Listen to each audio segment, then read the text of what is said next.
네, 여러분, 안녕하세요. 리더 워크샵 세 번째 시간, 예배에 대해서 여러분과 함께 나누고자 합니다. 오늘 주제는 예배 리셋, 예배자로 돌아가기라고 한번 잡아보았습니다. 여러분께서 오늘 이번 해에 리더십의 자리를 감당하실 힘과 또 능력을 오늘 강의를 통해서 또 배워가셨으면 좋겠고, 어, 제가 가르쳐 드리는 것이 아니라 여러분이 예배자로 바로 섰을 때 하나님께서 여러분에게 주시는 힘과 능력을 경험하실 수 있게 되면 참 좋겠습니다. 하나님께서는 두렵고 떨리는 마음으로 하나님께서 하실 일을 기대하는 예배자를 찾으십니다. 하나님 앞에서 우리가 진실한 예배자가 되기를 소망합니다. 오늘은 나의 예배를 점검해 보면서 시작을 해보려고 하는데요. 이것은 시험이 아니고 건강검진이니까요. 우리 같이 보도록 하겠습니다. 네, 오늘 이런 순서로 진행이 될 거고요. 네, 우리 함께 보도록 할까요? 자, 예배 점검표입니다. 첫 번째, 이번 주 예배를 위해 미리 준비한 시간이 있었다. 예배 중 나는 드리는 사람이었나? 평가하는 사람이었나? 예배 직후 내 첫 반응은 무엇이었나? 예배 후 24시간 안에 말씀에 대한 작은 순종한 개가 있었나? 예배 끝나고 내가 제일 오래 붙잡는 것이 무엇일까? 여러분 한번 체크해 보시고 가장 찔리는 문항도 한번 표시를 해 보시죠. 내 상태를 알아야 변화할 수 있습니다.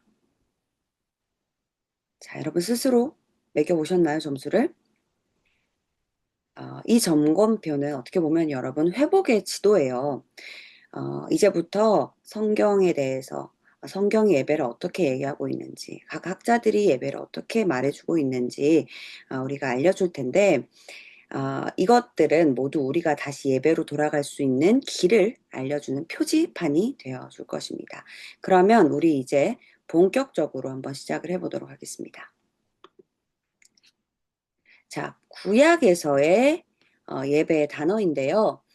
우리가 신앙에서 항상 표지가 되는 것. 이것이 바로 성경이죠.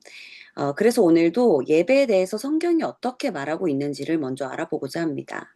먼저 구약 성경이에요. 구약에서 예배라는 단어를 한번 살펴보도록 하겠습니다. 역대하 29장 30절 같이 읽어볼게요. 히스기야 왕이 귀인들과 더불어 레위 사람을 명령하여 다윗과 선견자 아삽의 시로 여호와를 찬송하게 하매 그들이 즐거움으로 찬송하고 몸을 굽혀 예배하니라. 자, 여기에서 몸을 굽혀 예배하니라. 요 단어가 샤하아라는 단어예요. 말 그대로 몸을 굽히다, 엎드리다 라는 뜻입니다. 여러분, 예배는 자세로부터 시작하는 거예요. 하나님 앞에서 우리의 자세죠. 크신 하나님 앞에서의 겸손, 하나님에 대한 경외, 하나님에 대한 복종. 여러분, 즉 예배는 시작부터 내가 중심이 아니라 하나님이 중심이시다라는 자세로 들어가는 거예요. 그런데 여기서 끝이 아닙니다. 자, 두 번째 단어가 정말로 우리를 찌릅니다. 두 번째 단어는 아바드라고 하는 단어예요. 출애굽기 4장 22절에서 23절 이렇게 말씀하십니다. 우리 새 한글 성경으로 읽어볼게요. 너는 파라오에게 말해 주어라. 여호와께서 이렇게 말씀하셨습니다. 이스라엘은 내 아들, 내 맏아들이다. 그래서 나를 예배하도록 내 아들을 내보내라고 너에게 말한다. 여기에서 예배가 등장하죠. 여기에서 나를 예배하도록 이 단어가 아바드라는 단어예요. 이 예배는 단순히 우리가 주일에 드리는 한 시간의 예배 그 이상을 의미합니다. 지금 새 한글 성경에서는 예배라고 번역된 이 단어가 우리가 보통 읽는 개역 개정에서는 섬김이라는 단어로 번역이 되어 있거든요. 맞습니다. 이 아바드라고 하는 단어는 예배하다, 섬기다라는 단어의 뜻을 통째로 포함하고 있는 단어예요. 출애굽은 힘든 직장, 즉 애굽이라는 직장을 그만두고 퇴사해라, 자유를 얻자 이게 목적이 아니에요.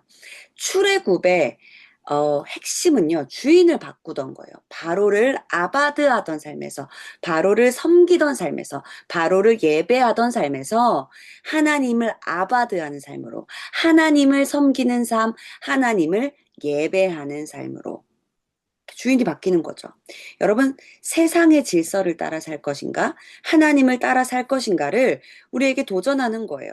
구약에서 예배는 이렇게 삶의 예배를 포함하고 있는 거예요. 그러니까 우리가 예배는 주일 2시간에 하는 이 샤아, 이것일 뿐만이 아니라 월요일부터 토요일까지 이어지는 뭐다? 아바드다. 말로 다시 바꾸면 이거예요. 예배는 절하는 순간이기도 하지만 결국은 누구를 주인으로 섬기며 누구를 주인으로 예배하며 사는가다. 그리고 신약에서 이 단어를 좀 더 또렷하게 잡아주는데 이 단어가 바로 라트레이아라고 하는 단어예요. 라트레이아는 섬김, 예배라는 뜻인데요. 예배는 감정의 폭발로 끝나는 게 아니라 우리의 삶의 방향이 하나님께로 재정렬되는 그런 사건입니다. 그래서 오늘 질문은 이거예요. 나는 예배 시간에 샤하 하는데 나의 월요일부터 이어지는 주 중에는 누구를 아바드하고 있나? 여러분, 리더의 위치는 너무 중요합니다. 왜냐하면 리더는요, 예배를 만드는 사람이 아니라 공동체가 예배자의 자리에 바로 서도록 지켜준 사람이기 때문이에요. 여러분, 우리가 배우는 건요, 예배를 더 멋지게, 예배를 잘 드리게 하는 어떤 테크니컬적인 법이 아니라 예배를 어떻게 하면 더 하나님 중심으로 돌려놓을까 하는 그 길입니다. 오늘 우리가 나누고자 하는 것이 바로 이것이에요. 자, 이제 신약 성경에서 예배를 한번 살펴보도록 하겠습니다. 구약의 예배를 엎드림 샤하와 섬김 아바드라고 말했다면 신약은 그 예배를 예수님 안에서 더 선명하게 정해야 합니다. 쉽게 말해서 예배는 이제 장소보다는 대상 하나님, 형식보다는 복음, 순간보다는 삶으로 확장되죠. 그래서 신약은 예배를 이렇게 세 단어로 표현할 수가 있는데 하나가 프로스키네오, 하나가 라트레이아, 또 하나가 레이투르기아입니다. 자, 먼저 프로스키네오예요. 프로스키네오는 예배의 방향을 의미합니다. 이런 이미지를 프로스키네오에선 떠올리세요. 왕 앞에서 무릎 꿇고 고개를 숙이고 당신이 주인이십니다. 라고 몸으로 표현하는 단어예요. 실제로 이 프로스키네오라는 단어를 왕 앞에 섰을 때는 그런 자세로 또 어떤 섬겨야 할 대상 주인 앞에서 또 그런 자세로 쓰였고 또 예배에서는 하나님을 이렇게 예배하고 섬기는 이런 단어로 표현됩니다.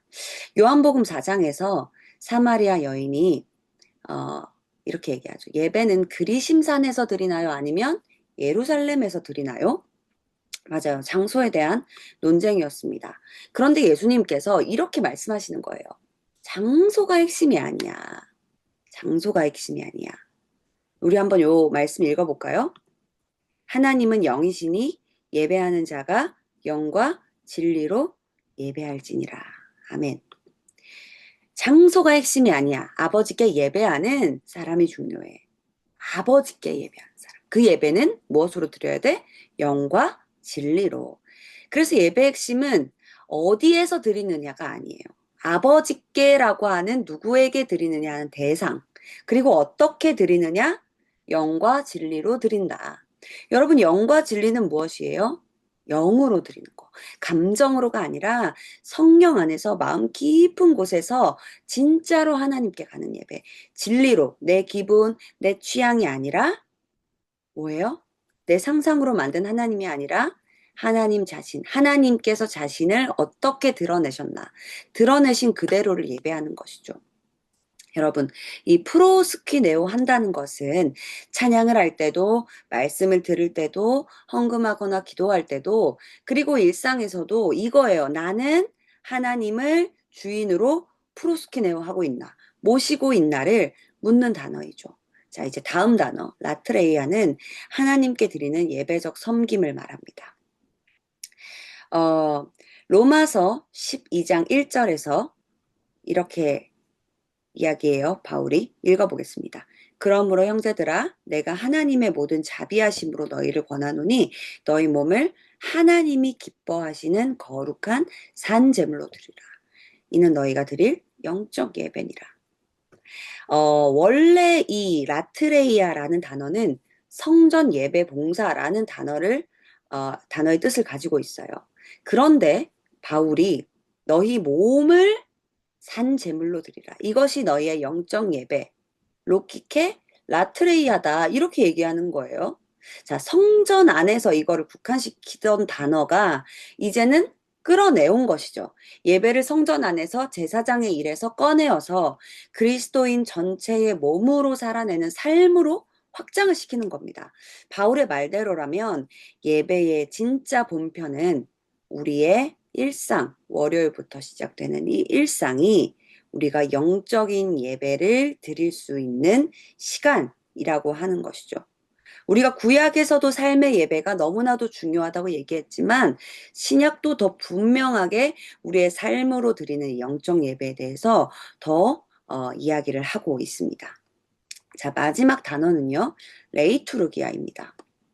여기에서 레이투르기아는 고대 로마나 그리스 사회에서 사용된 단어였어요. 시민이라면 마땅히 참여해야 할 공공의 그런 활동을 의미했었죠. 도시의 축제에 참여해서 음식을 함께 준비하고 정부가 주최하는 올림피아드 같은 운동 경기에 참여하고 공공사업이나 군대에 돈을 내거나 참여하는 그런 시민의 공적인 의무를 수행하는 것을 레이투르기아라고 말했습니다. 공동체를 위한 어떤 공적인 봉사 같은 이야기예요. 성경에서는 공동체가 하나님께 드리는 예배적인 섬김으로 쓰입니다. 이 레이투르기아에 여기 보시는 이 리터지라고 하는 용어가 어원을 두고 있습니다. 리터지가 무슨 뜻인지 아세요? 리터지는 예전이란 뜻이에요. 공동체 예배의 공식적인 어떤 틀을 이야기합니다. 공동체 예배가 각자의 취향이나 느낌대로 흘러가지 않도록 잡아주는 가드레일이 되는 것이죠. 공동체가 함께 하나 되어 믿음의 고백을 드리기 위해서는 이 예배의 틀, 리터지가 너무너무 중요합니다. 정리하면요. 신약에서 도 마찬가지로 중요해요.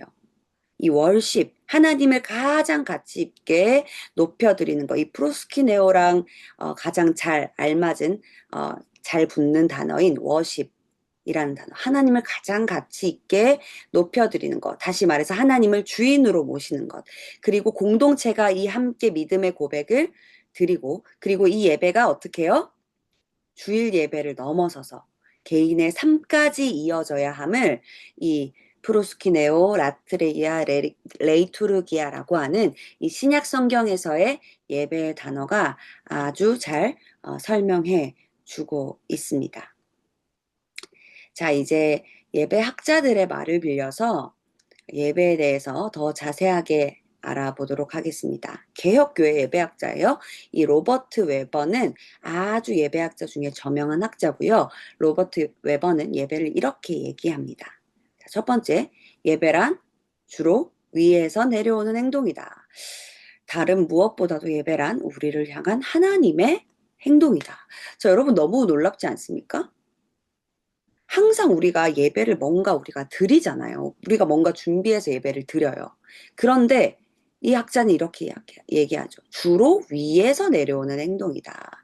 우리를 향한 하나님의 행동이다. 그래서 우리가 예배를 처음 시작할 때 말씀을 읽고 시작하는 것을 예배로 부름, 예배의 부름, 예배로 부르심 이렇게 이야기를 하는데 이렇게 이야기하는 이유가 뭐냐면 우리가 성도들을 사람이 부르는 것이 아니라 하나님께서 우리를 예배 가운데로 초청하시고 예배 가운데로 부르기 때문에 하나님께서 우리를 예배로 부르셨다라는 뜻이에요. 자, 이 내용에 대해서 구체적으로 밑에 조금 더 자세하게 나오는데 우리 함께 살펴보도록 하겠습니다.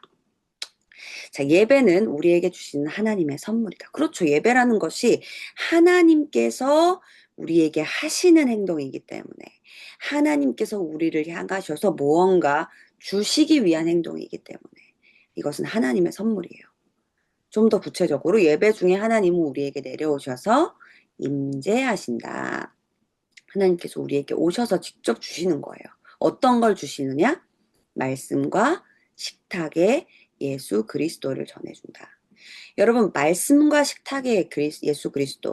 여러분, 교회에 표지가 두 가지 있어요. 이것이 없으면 교회가 아니에요. 하나는 말씀의 바른 선포, 또 다른 하나는 성례의 바른 시행. 여기서 성례라 함은 세례와 성찬입니다. 그런데 이 교회의 교회됨이 드러나는 것이 바로 예배죠. 왜냐하면 말씀으로 예수님은 드러나시고, 그리고 이 식탁으로 우리의 어떤 성례를 통해서 예수님께서 드러나는 거거든요. 그리고 예수님께서 우리를 위해 하셨던 일, 이 예수님께서 우리를 위해 죽으시고 부활하시고 다시 사신 것이 우리에게 은혜가 되고 우리를 구원하신 그 전부가 되시는 거잖아요. 그래서 이 예수 그리스도를 예배는 우리에게 그대로 전해주게 되는 거예요. 자, 조금 더 구체적으로 예수께서는 십자가와 텅 빈 무덤에서 우리를 위해 행하셨던 것, 그리고 행하시기 위해 이 과거에 행하셨던 것을 오늘 우리에게, 현재 우리에게 행하시기 위해서 오시는 것이죠. 그래서 이것을 통해서 구원과 치유와 부흥이 성령의 권세에 의해서 예배 중에 우리에게 전해지는 거예요. 이 하나님의 선물, 하나님의 행동이 하나님의 임재로 우리에게 주어지게 되는 것이죠. 여러분 정말 놀랍지 않습니까? 자, 그런데 궁금증이 생겨요. 어떻게 하나님께서 예배 중에 있는 우리에게 임하실 수 있을까? 자, 하나님께서는 하나님의 말씀을 지키시는 분이십니다, 여러분. 믿으십니까? 이렇게 하나님 약속하셨어요. 자, 마태복음 18장 20절 함께 읽어볼게요. 두세 사람이 내 이름으로 모인 곳에는 나도 그들 중에 있느니라. 아멘. 이것을 믿는 사람마다 우리가 예수 그리스도의 이름으로 예수 그리스도를 머리로 그분의 몸으로 모인 이 교회에서 우리가 함께 모여 예배 드릴 때 예수 그리스도의 이름으로 모였을 때 주님께서 우리 중에 있다고 약속하셨기 때문이에요. 그래서 우리가 예배 드릴 때 주님께서 이곳에 계시다는 믿음을 가지고 우리가 예배 드리는 것입니다. 여러분도 그 마음으로 예배 드리시기를 바라요. 자, 예배는 하나님의 활동이다. 위로부터의 행동이고 하나님께서 우리에게 오셔서 우리를 만나시는 행동이다. 그것은 회중 안에서 우리의 노래 안에서 선포된 말씀 안에서 그리고 죽음과 부활의 재현인 성만찬을 통해서 우리와 조우하시는 하나님의 행동이다. 자, 예배는 갈망하는 영혼을 기다리시는 숨겨진 하나님의 임재다. 여러분, 이것이 가장 잘 드러나는 때가 언제인지 아십니까? 우리의 수련회예요. 여러분, 수련회에서 우리가 장소만 바뀌었지 다 똑같잖아요. 물론 스피커가 강사분이 오시기도 하지만 기도회 때 똑같이 목사님께서 우리 기도랑 똑같이 기도하시고 찬양팀 똑같이 찬양하고 예배 드리는 사람들도 똑같아요. 그런데 왜 수련회 때 하나님의 임재는 더 강력하게 나타나는 걸까? 그것은 우리가 더 갈망하길 원하는 거예요. 공동체가 예배에 대해 믿음과 솔직한 열정을 보일 때 숨겨진 하나님의 임재가 실현되어지는 거예요. 갈망하는 영혼, 우리의 더 갈망이. 우리가 정말로 하나님의 임재를 경험하기 원합니다. 우리가 이 예배에 대해서 솔직하게 주님 앞에 우리의 열정을 보여질 때 하나님의 이미 거기 존재하시는 하나님을 우리가 경험하게 되고 알아차리게 되는 것이죠. 왜냐하면 하나님은요, 신비스러우신 분이고, 나를 위해서, 이 공동체를 위해서, 이 순간에 이 장소에 지금 여기 계시는 분이시기 때문에, 하나님은 이미 그 자리에 함께 하시는 분이시기 때문에, 하나님 우리에게 임하심을 우리가 경험할 수 있게 되는 거죠. 다음 학자입니다. 또 개혁교회 예배학자인데요. 존 버크하르트예요. 존 버크하르트는 예배를 이렇게 정의합니다. 예배는 하나님께서 하신 것, 하고 계신 것, 그리고 하나님께서 하시기로 약속하신 것에 대한 인간의 흥겨운 응답이다. 여러분, 하나님께서 우리를 위해 하신 것, 하나님께서 이 땅을 창조하시고 죄로 죽을 수밖에 없었던 우리에게 그리스도를 보내주시고 그리스도께서 죽으시고 다시 사셔서 그리고 우리에게 다시 오시겠다고 약속하셨죠. 그리고 지금도 우리에게 은혜 베푸시고 이 구원으로 우리를 초대하시며 오늘도 우리의 삶 가운데 주의 나라를 누리게 하신 것, 그리고 하나님께서 하시기로 약속하시고 내가 다시 오겠다, 내가 이 땅을 완전하게 하겠다, 내가 부활할 때에 너희 또한 완전한 부활의 몸으로 너희를 살리겠다 말씀하신 그 하나님의 약속에 대한 흥겨운 응답인 거죠. 흥겨운 응답.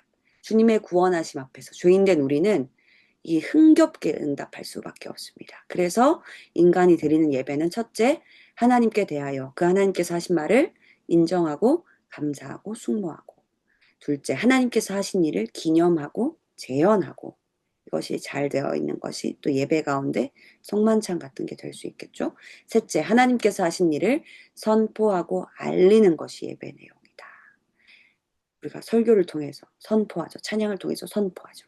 그래서 기독교의 예배는 철저하게 하나님께서 하신 구원 행위에 대한 감사와 선포여야 합니다.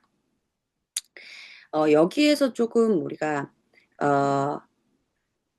그 로마 가톨릭이랑 좀 다른 부분이 있어요. 로마 가톨릭은요, 그 희생에 더 초점을 맞추거든요. 그런데 우리는 구원하신 것에 대해서 감사하고 기뻐하고 즐거워하는 것에 더 우리의 예배가 초점을 맞추게 됩니다. 자, 종교 개혁자들의 예배란 제가 앞에서도 설명한 예배학자들이 그냥 예배학자가 아니라 앞에 개혁교회 예배학자다라고 이야기를 했죠. 우리에게 개혁교회가 왜 중요하냐? 그것은 우리가 바로 이 개혁교회의 후손들이기 때문입니다. 개혁교회 신앙을 가지고 날마다 새로워지기를 원하는 신앙인이라는 것이죠. 그렇다면 개혁교회가 무엇인가? 개혁교회에 대해서 알아보아야겠죠. 제가 이 얘기에 대해서 좀 여러분에게 설명을 할 건데 이 뿌리를 알아야 우리가 정말로 예배자로 바로 선다는 것이 무엇인지 여러분이 깨닫게 될 것이고 이것이 큰 유익이 될 것이기 때문에 제가 좀 설명을 하도록 하겠습니다. 여러분, 교회가 어떻게 시작되었습니까? 예수 그리스도께서 죽으시고 부활하시고 제자들과 함께 지내시다가 승천하시면서 내가 성령을 보내주시겠다 말씀하시죠. 보혜사를 보내주시겠다. 그리고 마가의 다락방에서 성도들이 모여서 기도하는 가운데 성령을 받게 됩니다. 이것이 바로 교회의 시작이죠. 이렇게 시작된 교회를 초대교회, 초기교회라고 합니다. 초대교회는 참 핍박을 많이 받았습니다. 동종 유대인들에게도 핍박을 받았고요. 로마 제국에게도 사악한 종교라는 오해를 받아서 참 가슴 아프게 많이 순교하게 됩니다. 그럼에도 불구하고 복음은 점점 더 피어나게 돼요.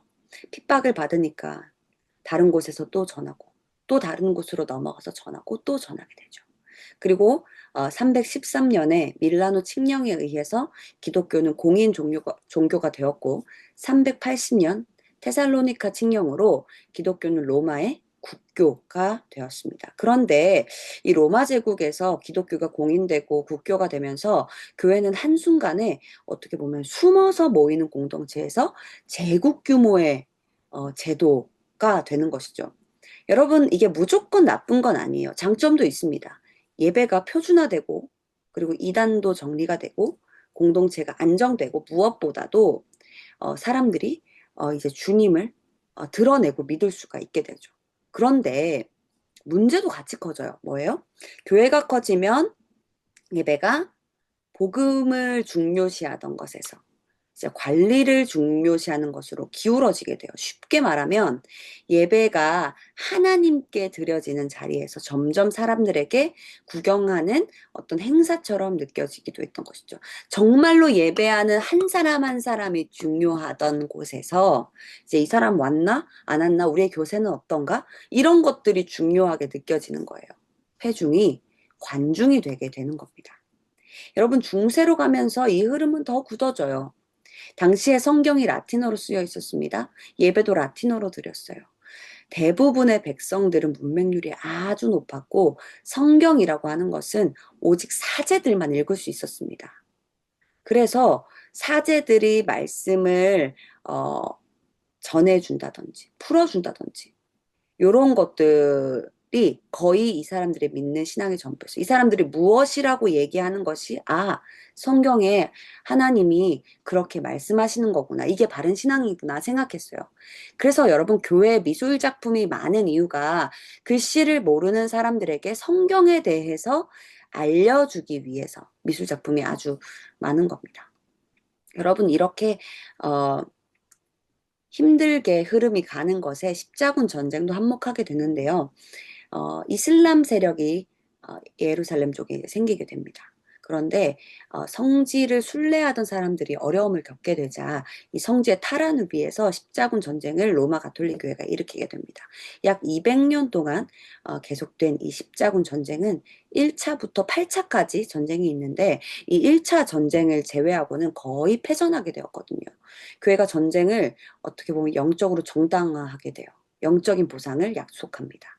그리고 자금과 조직과 세금까지 동원하는 거대한 프로젝트가 바로 이 십자군 전쟁이었어요. 전쟁 자금을 마련하기 위해서 전쟁에 참여하는 자들은 구원을 얻는다. 이런 면죄에 대한 약속. 이런 면죄부 같은 영적 보상의 구조가 대중들에게 친숙해지는 배경이 만들어지게 되고 이후에 교황 레오 10세 시기에 성 베드로 대성당을 재건하기 위해서 재원이 필요하게 됐는데 어, 이 재원의 마련을 위해서 이 뭐예요? 면죄부를 또 판매를 하게 되고 그것뿐만이 아니라 마인츠의 대주교인 알브레이트 폰 브란덴부르크라는 대주교가 있었는데 이 사람이 고위의 성직 직책을 얻는 과정에서 거액을 빌리게 되고 또 그 빚을 갚기 위해서도 수익이 필요한 거예요. 그래서 이 두 가지의 재원을 면죄부와 면벌부, 정확하게 면벌부로 마련을 하게 됩니다. 여러분, 복음의 가치보다 돈을 내면 해결되는 것처럼 가르치고 교회의 영적인 권위가 금융상품처럼 흘러가 버리는 것이죠.